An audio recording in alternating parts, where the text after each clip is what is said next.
All right, so today's message is I have isolated you so I can talk to you. Sometimes God isolates us in our life so he can begin to talk to us. A lot of times we're too busy in life with everything, kids, work, whatever, spouses, whatever, family, everything. And which is not, like I said, it's not a bad thing, helping others or anything, being there. But there's times that God wants to get us one on one so we can talk to us. And you can even see it even in, trials and tribulations.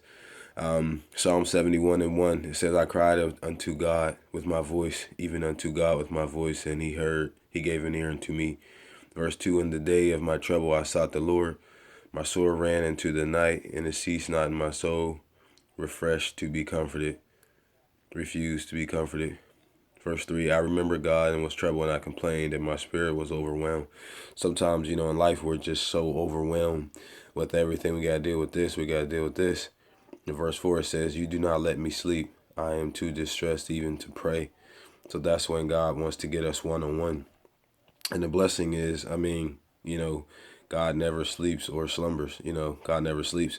So whenever we have a one on one with God, somebody else can be having a one on one with God at the same time. That's the beautiful thing about it. Psalms 102 and 7, it says, I lie awoke, and I have become like a lonely bird on a housetop. Daniel 6 and 18.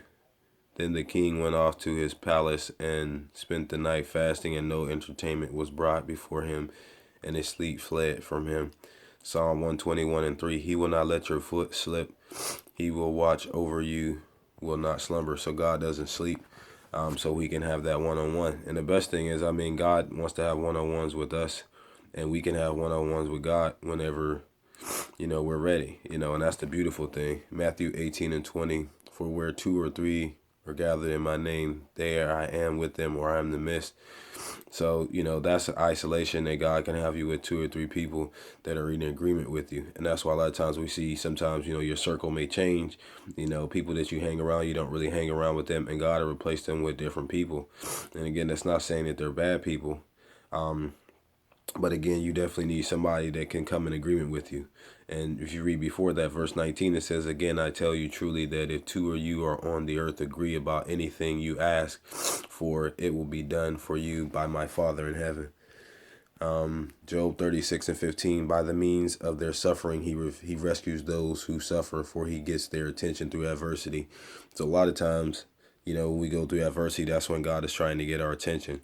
And when God trying to get our attention, sometimes it happens like if a loved one or a child, ends up going to jail or something like that, or prison, and they're sitting down, that's when God can get their attention. There's a point when everything will just stop and they'll just begin to listen to God.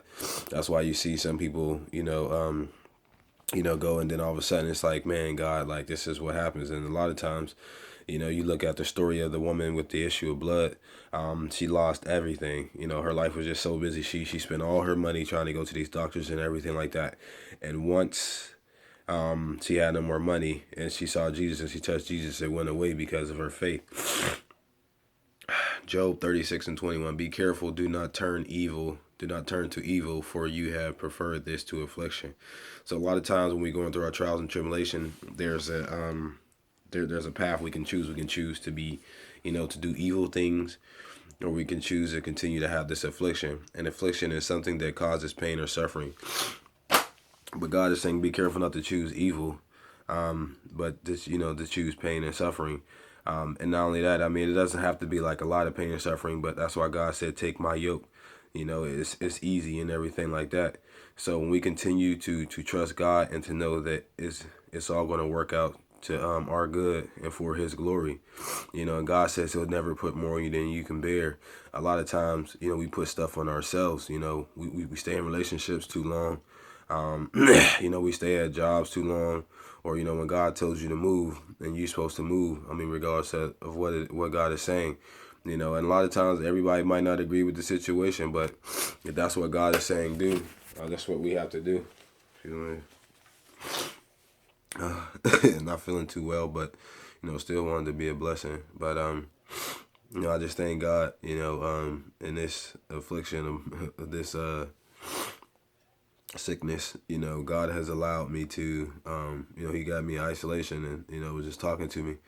But again, there's things that, I remember when I had this vehicle, and before, I ended up getting a new one, it was just, with the affliction, God was telling me to get another one. And you just got to be, listening to God. When isolation comes, just listen to him. He knows what's best. Sometimes there's seasons, and a lot of time we try to turn seasonal people into lifetime people, even friends, or anything like that. But, you just have to pay attention to what God is saying. I mean, sometimes, people are only in your life for a season to teach you something, and even like with working with people as well, too. But again, there's definitely blessings when God brings somebody into your life, that can be there more than just a season, or somebody that can agree with you or stand in agreement with you. And that's what God is talking about. So I just want to be a blessing. Say thank you and God bless.